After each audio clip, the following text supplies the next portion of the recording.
The scene starts with one simple question: who wants to be king? But it's not asked with excitement or pride, it's said with weight. The man saying it isn't smiling, and he's not trying to impress anyone. The room falls quiet. No one speaks. Everyone looks around, unsure of what to do. This question doesn't feel like an invitation. It feels like a warning, like the man is saying, if you really knew what being king meant, you wouldn't want it. Wide away. This grabs your attention. There's no long speech, no background music, no big action. Just one man standing in front of many, asking something they didn't expect, and that's what makes it powerful.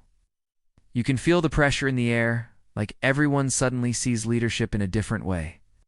They came for power, but now they're facing the truth, and no one is ready to answer. The story begins to show what most people believe about power.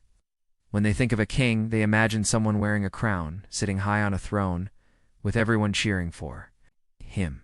They think it means respect, control, and a life full of comfort. That's the image people carry in their minds. But the man speaking knows it's not like that. He looks at the crowd and sees their hunger for power, but also their blindness. He knows that once you wear the crown, things change. People no longer see you as a person. You become the target when things go wrong. You're the one they blame.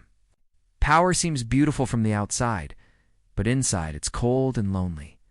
The man doesn't shout or brag. He just speaks the truth that no one wants to admit, that being a king is not about glory. It's about pain, pressure, and responsibility. That never goes away. The focus shifts from what people imagine about power to what it really feels like. The man speaking starts to open up, not just about what he's seen, but about what he's lived through. He talks about the pressure of making choices that affect everyone. He talks about the pain of watching people you care about suffer or die because of decisions you had to make. He doesn't raise his voice or try to make himself sound important. He just tells it like it is. Being a king means carrying the blame when things go wrong, even if you tried your best. It means giving up sleep, peace, and sometimes even parts of yourself.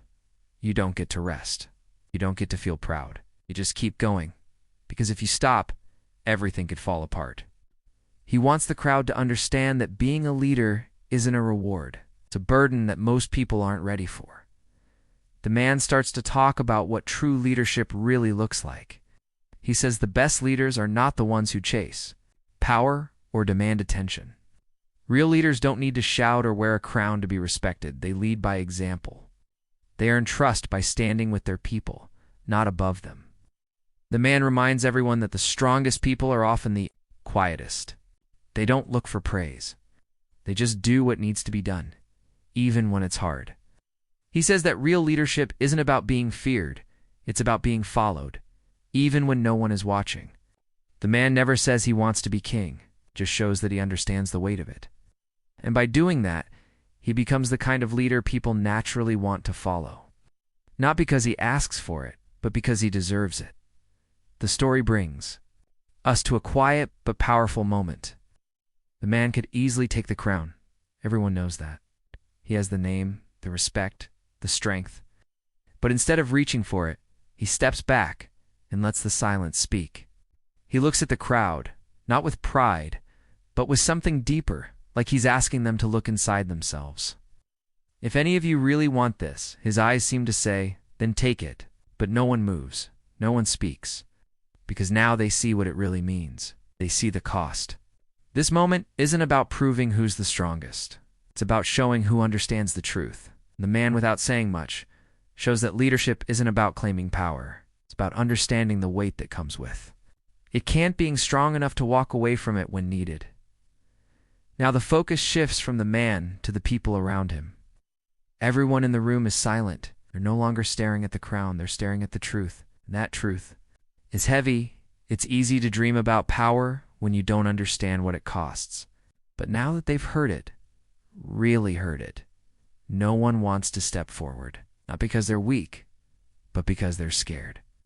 They realize that being a king means always being watched, always being blamed, always carrying pain that no one else sees.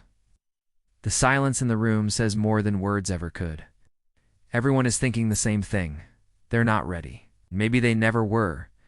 As the moment comes to an end, the message becomes clear.